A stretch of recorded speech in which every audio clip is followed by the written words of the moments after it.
So there's two challenges that we have to overcome.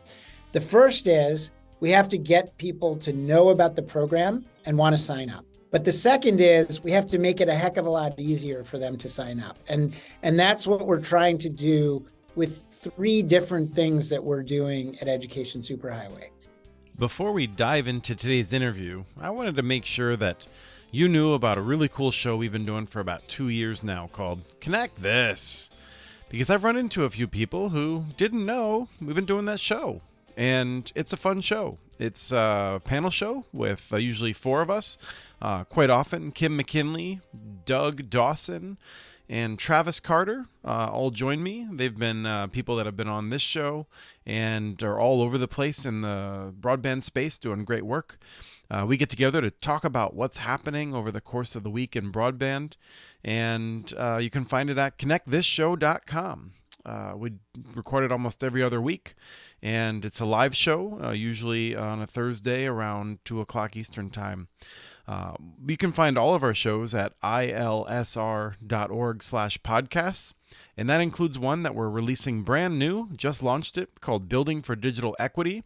You can find that one on buildingfordigitalequity.com, and that show features shorter interviews with people doing that digital equity work, many of them live interviews that we've done at places like Net Inclusion. And finally, I just wanted to note that you could always rate us. We haven't had any really great ratings lately, so whether it's a Community Broadband Bits feed, the Connect This show, or Building for Digital Equity, you should feel free to go out and give us a rating.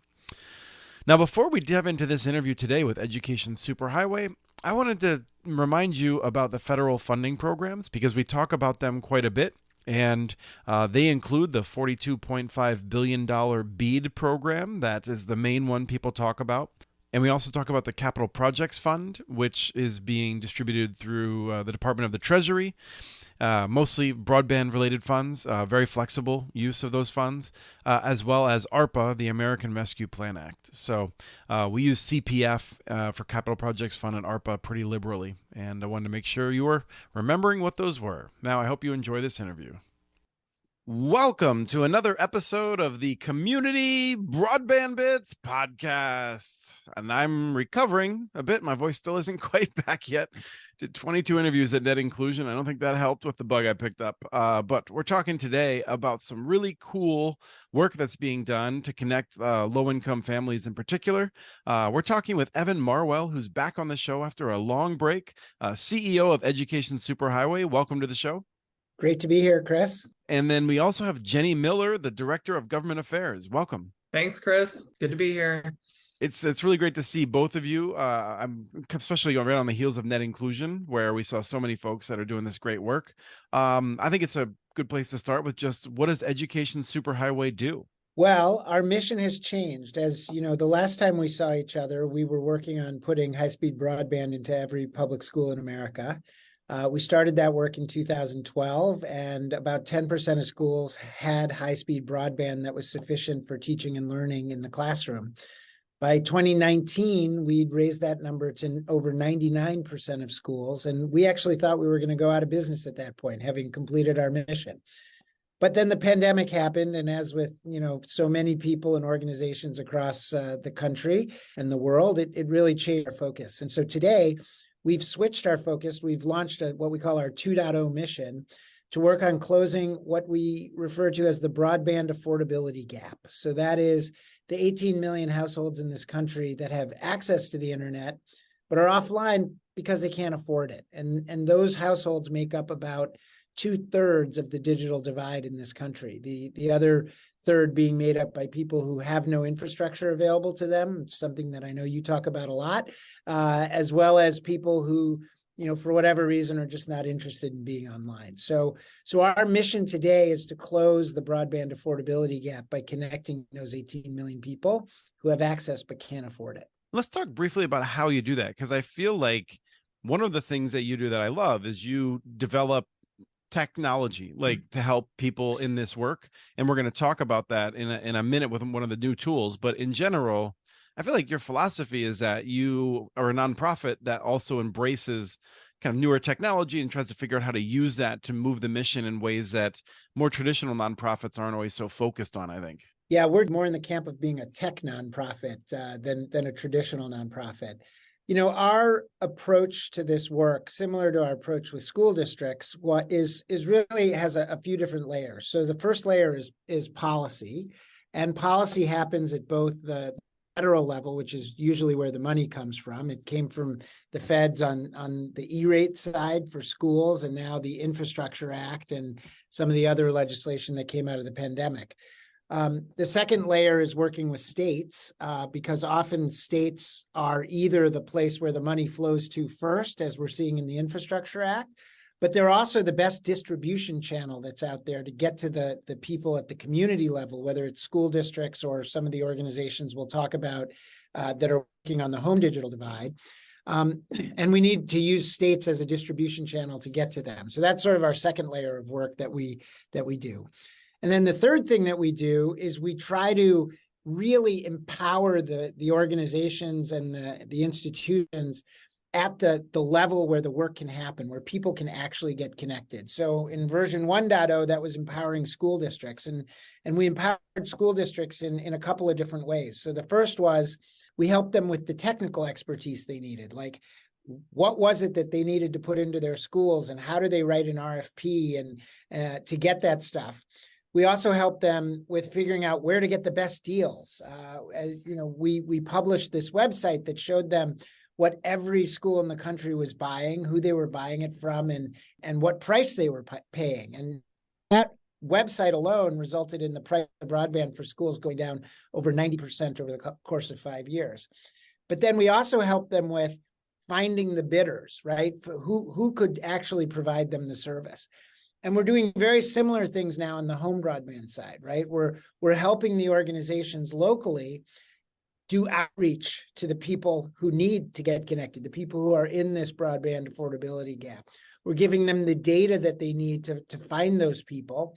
And then we're giving them tools to help them actually enroll in the ACP. And then we've got another program, which is all about putting free Wi-Fi networks in low-income apartment buildings so that there is no enrollment that people have to do. So that's sort of how we do the work. We work at the federal level, at the state level, and then at the local level to actually get people connected. And you really have to do that last piece, because if you don't do that, there'll be lots of money floating around and lots of policy. But as we've seen with many policies in the past, and I know you know this more than anyone, Chris, if you're not also working on the implementation where the rubber hits the road, the money isn't going to get used effectively. That is true. In a second, Jenny, I'm going to ask you about any additional things, since you've worked with two different capacities in education superhighway, at least. But Evan, I'm curious about the connection you're on.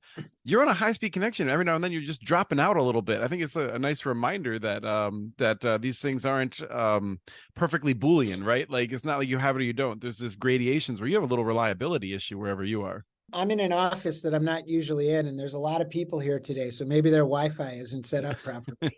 Could be. So, Jenny, you've been in a couple of different positions there with Education Superhighway. What is there anything else you'd add on to what Evan was saying about how y'all do business? Evan's pretty good at explaining what we do, isn't he? Yeah. So, gosh, I've been here a total of Evan's 6 years.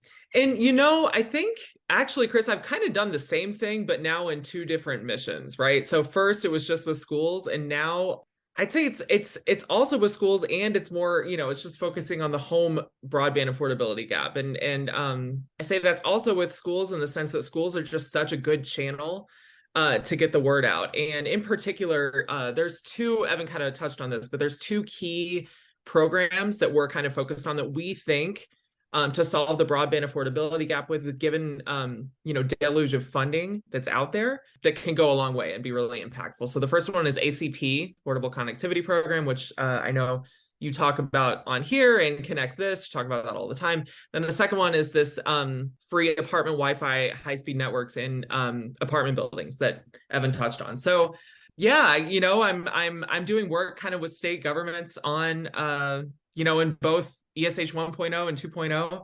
As we've seen before in 1.0, governors are an excellent kind of figurehead to put like an exclamation point on an initiative to raise awareness, to kind of, just increase in, the impact. And actually, we just did a really cool event in Denver. Evan was there in person with the LG in Colorado. Lieutenant Governor Primavera helped us launch this ACP awareness campaign at the Denver Public Library. And it was just really cool to get her involved, just to say, like, the Polis Primavera administration takes this really seriously and, wants to put our stamp of approval on it. And boosting awareness is a big deal.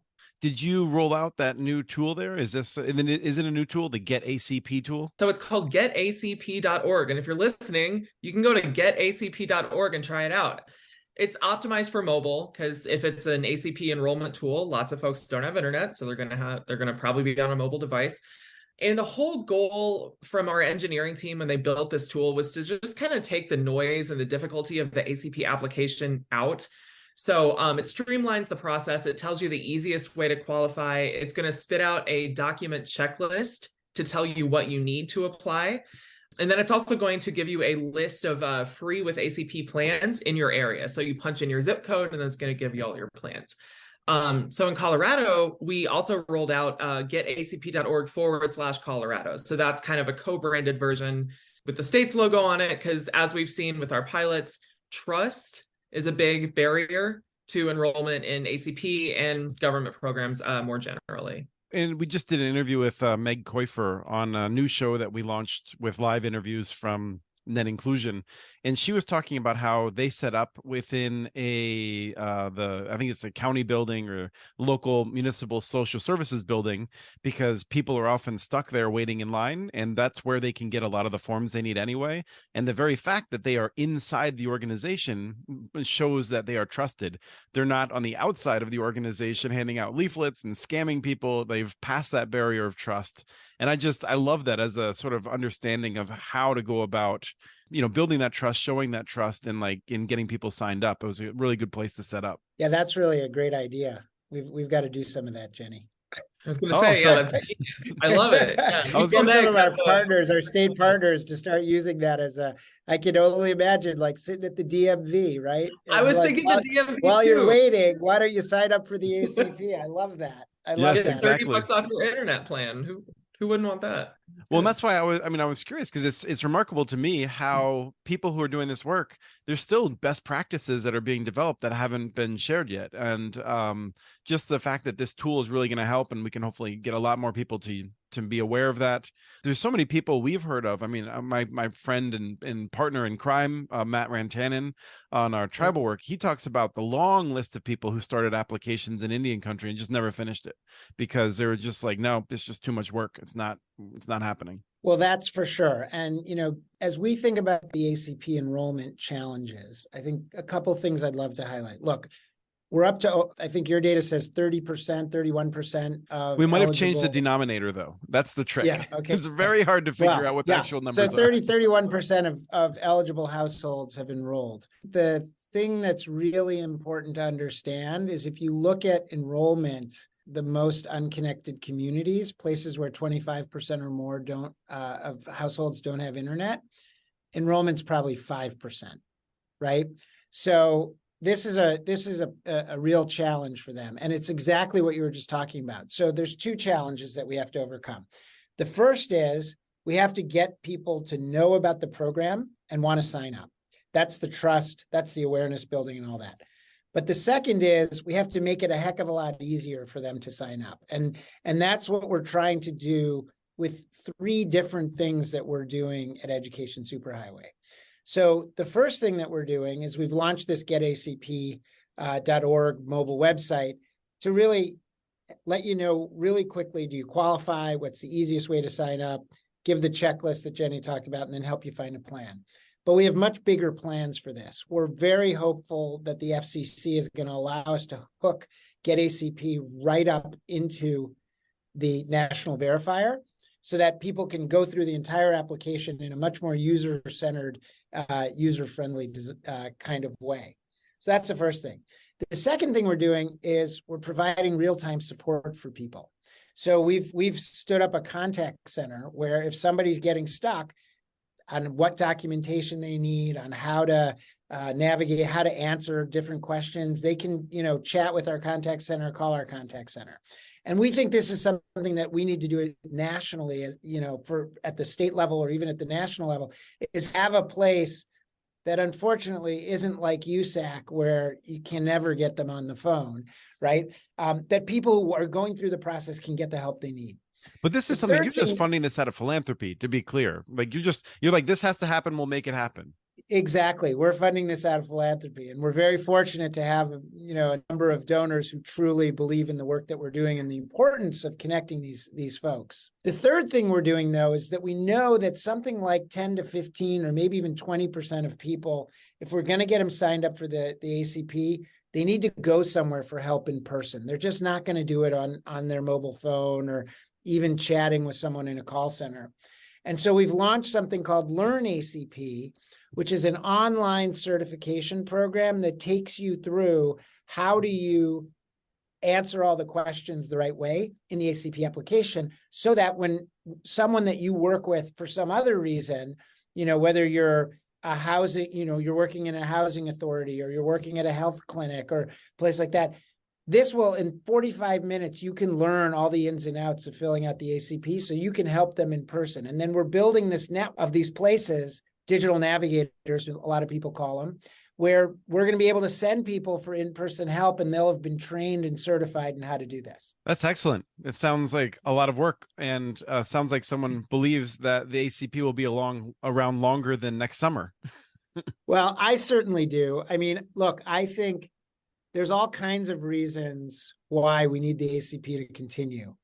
But I think the one that is most important for everyone that people aren't really talking about yet, but I think ultimately is going to be the thing that really helps us get over the finish line, is every single internet provider that's going to get money from the BEAD program is predicating their business plan for those networks on signing up new customers, signing up customers who today are unconnected. And many of those customers are the very people we're talking about who can't afford it. And so if the ACP doesn't exist, we're going to build out a whole bunch of networks and nobody's going to get on them because they're not going to be able to afford it. And so whether you're in an urban area or a rural area, you're going to need the ACP to make those business plans work. And I think ultimately that will bring people together to say, like, yeah, we're about to spend $40 billion or $60 billion, depending on how you look at things. If we don't have the ACP, we're going to build a lot of empty networks. Yes, I think it's a very strong concern. And it, like you said, this isn't just an urban issue. Like, there's a lot of folks in rural areas who are not paying to connect because they cannot afford it.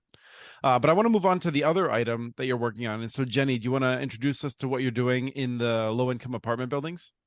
Absolutely. Yeah. So that's a good segue. So ACP is great. It is a great program, and it doesn't go far enough. So if you think about just the ease of just getting online, a Wi-Fi network in like airports, libraries, other community spaces, and so on, think about that in MDUs, some multifamily dwelling units or low-income apartment buildings. The thing is, just what we've seen with ACP, with the barriers to enrollment, there can be a lag, there can be documentation issues, all these things. We absolutely need the ACP, and this is a good complement to just give folks apartment Wi-Fi right at home. So this is a BEAD eligible expense.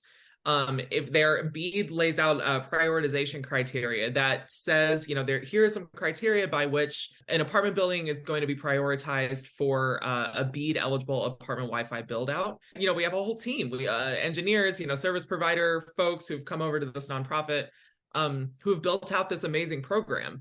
We're doing pilots, Dallas, Charlotte, Massachusetts, and Boston, lots of different pilots. The thing is that states are definitely interested in this. And another thing I'll say is that states are interested in this concept no matter how they fund it. So we're seeing a lot of states use ARPA. We're seeing states use Capital Projects Fund. Like we saw the folks in OSIT. So Brian Mitchell and his colleague Britta in Nevada just got a big Treasury award from Capital Projects Fund to do exactly this in Nevada. And they're partnering with a lot of the housing authorities there in Nevada. Now I'm curious, so Evan, because the word that was used is Wi-Fi, and my antenna go up a little bit when I hear about Wi-Fi in hallways and that sort of thing, because I feel like I'm always focused on that connection, making sure there's a high quality connection to each unit, some of the vagaries of Wi-Fi. So how are you addressing that? Yeah, so look, there are different solutions that are needed in different kinds of places. If you've got concrete block construction and some of the old housing authority buildings that were built, Wi-Fi in the apartment buildings in the hallways is not going to be the optimal solution. You're going to need to get into the units. But what our testing has shown is that in many, many cases, if you put, just like they do in hotels, if you put Wi-Fi in the hallways, you can get really good reception inside the units, and if you need to, you can put a second Wi-Fi access point inside the unit to bridge over to the one that's in the hallway, and you get connections. I mean, we're seeing connections that can be half a gig on those networks. So you got to pick the right tool for the right thing. The advantage of doing it this way is that obviously it is a lot lower cost. Which means your dollars can go a lot further. You can connect a lot more people, and your time to deploy is significantly faster. When you go to an apartment owner and you say, hey, all I need to do is run wires down the hallways and hook up access points, versus you go to them and you say, I need to drill into every unit, through the wall into every unit, it's a very different conversation. And the willingness of landlords to allow you to do that work changes dramatically. Yeah, and we just did a site visit with folks at Project Waves in Baltimore, and it was somewhat eye-opening to also get a sense of drilling into a wall sounds like one thing. It's another thing to think you have to coordinate with more than 100 families potentially on when you're going to be there, and are they going to remember that you're supposed to be there then? Is the door going to be open? Are you going to be, is there going to be stuff in the way? All of those sorts of things. And so I think it's a really good wake-up call for people, like me, that are very focused on that, to know that there are real logistical hurdles to come with that. And if you can get around that in other ways, there's reasons why you'd want to do that. Yeah, and look, it may not be the absolute best solution, but it's a sufficient solution. It's a solution that will allow you to work at home. It'll allow you to go to school at home. It'll allow you to do all the things that we all know everyone wants to be able to do. And so I think time to market and reaching the maximum number of people should be our priorities. The Biden administration's in the header for all NTI documents says Internet for All on every single page of any NTI thing, right? I continue to think was a mistake, but yes, it does say that. my point is just that, like, maybe you're Chris Mitchell in Minnesota and you're optimizing for your myriad podcast that you run, and you need to have like a stellar internet connection. When the status quo is students having to go into the McDonald's parking lot or sit outside in the parking lot outside the rec center to do their assigned homework, this is going to be a massive improvement, right? So in terms of just like equity and just inclusion, this is going to go a long way for a lot of folks. And like Evan said, you can make a big difference in months, not years. I feel like this is a good area for a bet, Jenny. And as a fan of Connect This, you know that we like to at least throw bets out there. We don't always follow up.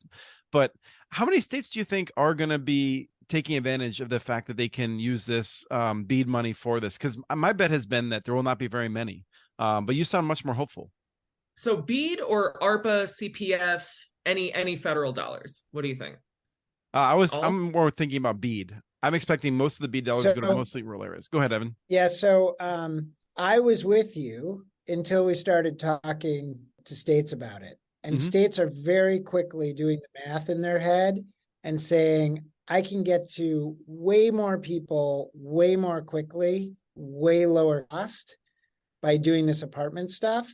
So I've got to blend it into my program. Yes, rural is a priority, but we were in Colorado and they were one of those states that were like, oh no, we're going to have to use all our money on rural. And then they started thinking about the opportunity and they're like, hold on a second, we can get to a lot more people a lot quicker and really show some real progress sooner if we take advantage of apartment Wi-Fi. So I would take the over on half of states will do this.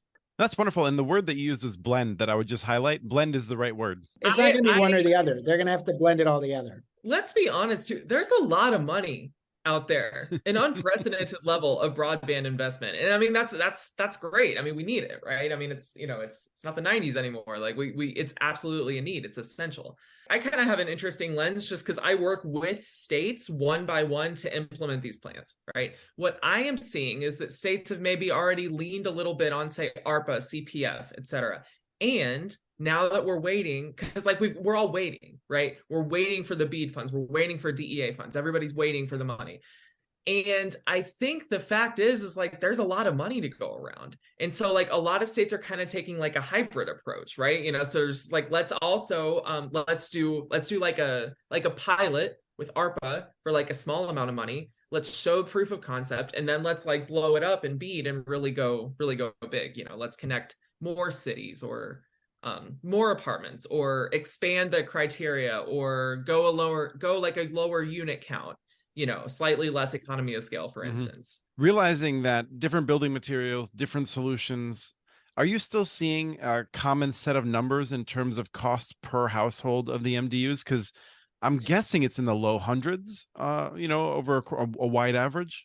Yeah, it's probably mid hundreds Okay. over a wide average. Yeah, $400 or $500 a unit kind of thing. If it's pure like just Wi-Fi access points down the hallways, you're probably in the low hundreds. But there's going to be, some of these places where you've got to, and there's two challenging environments. So one challenging environment is the wrong kind of construction, right? Concrete, that kind of stuff. The other challenging environment is garden style apartments, which there are a lot of, right? Because then you've got like little clusters and you don't have these long hallways that you can run things down. So you take those two pieces and it's actually more that's higher cost than you would have thought originally. So Evan, maybe you should share what do we mean when we say garden style apartments? And these are very popular in the South, for instance. Yeah, so a garden style apartment just simply means that you don't have one big building with lots of floors in it and lots of apartments on every floor, but you have like a whole bunch of little buildings that might have 4 or 6 apartments in each of them. And so to wire up that whole complex, you've got to like do a lot more work to get to every building, to get the, connections there. Yeah, I think of those as campuses, which I can see how that'd be much more expensive. So the last thing I just wanted to ask was relating to what you'd mentioned about making the E-rate contracts public, something that I was frustrated about for years. And we actually looked at whether or not we could do something like that and discovered that it was just way too complex for us at the time. So I'm super thankful that you all went and did it. Did it result in what you expected? Did bringing transparency to those contracts in and of itself change much? Oh, it changed everything. As I said earlier, by creating transparency, we drove the cost of broadband down 92% in 5 years, and it has continued to fall since then. People still have access to the site. The price is still going down. I think this year, Jenny, correct me if I'm wrong, I think this year was the first year that we hit under $1 per megabit per month for bandwidth. And when we started, the number was $22. So wow. It made a huge difference, and it made a huge difference in 2 ways. So first, it gave schools for the first time the information they needed to be better buyers. But second, and this was the thing we didn't anticipate, it gave service providers the information they needed to go figure out which schools they should go make proposals to, because they had a much better deal than what they were getting. And the combination of those two things created a market. And it's something that I think we need to do more of in everything. We need to do it in healthcare. We need to do it in, so many different aspects of the way things work in this world, that we could drive costs down for people with more price transparency. Yeah, and I want to emphasize that because there's a lot of argument about program design, how these things work, and bringing transparency can just change a lot without having to fiddle around with other things. So it's terrific. And it's been terrific talking to both of you. So thank you both for taking the time today.